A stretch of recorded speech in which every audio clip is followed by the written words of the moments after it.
وقت کا ایک عجیب سا انصاف ہے۔ ماں باپ ساری زندگی اولاد کے لیے جیتے ہیں، ان کی خوشیوں میں خوش ہوتے ہیں، ان کے دکھوں میں ٹوٹ جاتے ہیں، ان کے مستقبل کے لیے اپنے حال کو قربان کر دیتے ہیں۔ مگر جب وہ عمر کے اس حصے میں پہنچتے ہیں جہاں انہیں سہارے کی سب سے زیادہ ضرورت ہوتی ہے، جہاں ایک آواز، ایک ساتھ، ایک لمس دل کو سکون دے سکتا ہے، تب اکثر حالات ایسے بن جاتے ہیں کہ بیٹیاں اپنے گھروں کی ہو جاتی ہیں اور بیٹے روزگار کی تلاش میں پردیس چلے جاتے ہیں۔ گھر وہی رہتا ہے مگر اس کی رونقیں بدل جاتی ہیں۔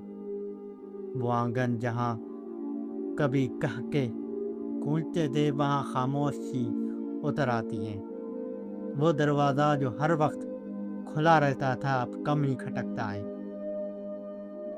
ماں باپ اپنے بچوں کی کامیابی پر خوش تو ہوتے ہیں، مگر دل کے کسی کونے میں ایک خلا سا رہ جاتا ہے۔ وہ انتظار کرتے ہیں کہ ایک کال کا، ایک ملاقات کا، ایک لمحے کا، جہاں وہ اپنے بچوں کو قریب محسوس کر سکیں۔ وہ اپنے دکھ نہیں بتاتی کیونکہ وہ جانتے ہیں کہ بچے اپنی زندگیوں میں مصروف ہیں۔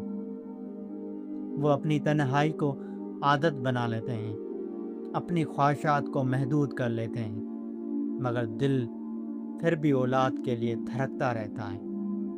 ماں ہر آواز پر چونک جاتی ہے، باپ ہر قدم کی آہٹ پر دروازے کی طرف دیکھتا ہے۔ وہ چھوٹی چھوٹی چیزوں میں اپنے بچوں کو تلاش کرتے ہیں، پرانی باتوں میں، یادوں میں، تصویروں میں، اور کبھی کبھی اپنی آنکھوں کی نمی میں۔ یہ جدائی کسی ایک کا قصور نہیں ہوتی، بلکہ وقت اور حالات کا فیصلہ ہوتی ہے، مگر اس کا درد پھر بھی سچ ہوتا ہے، بہت گہرا، خاموش۔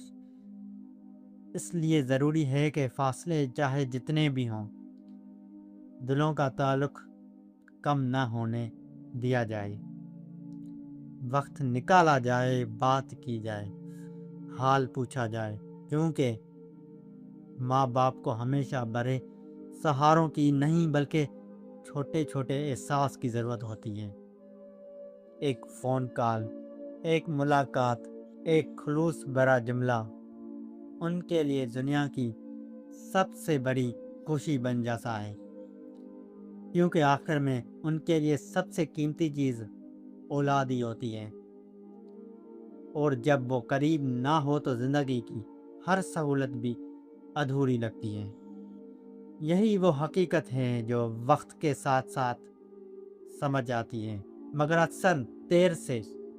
اس لیے جب تک موقع ہے، جتنا ممکن ہے ان کے ساتھ رہو، ان کے قریب رہو، کیونکہ ان کی دعاؤں جیسا سایہ کہیں اور نہیں ملتا، اور ان کی محبت جیسا سکون دنیا میں کہیں نہیں ہوتا۔ اللہ تعالی ہمیں سوچنے سمجھنے کی توفیق عطا فرمائے۔ جزاکم اللہ خیر۔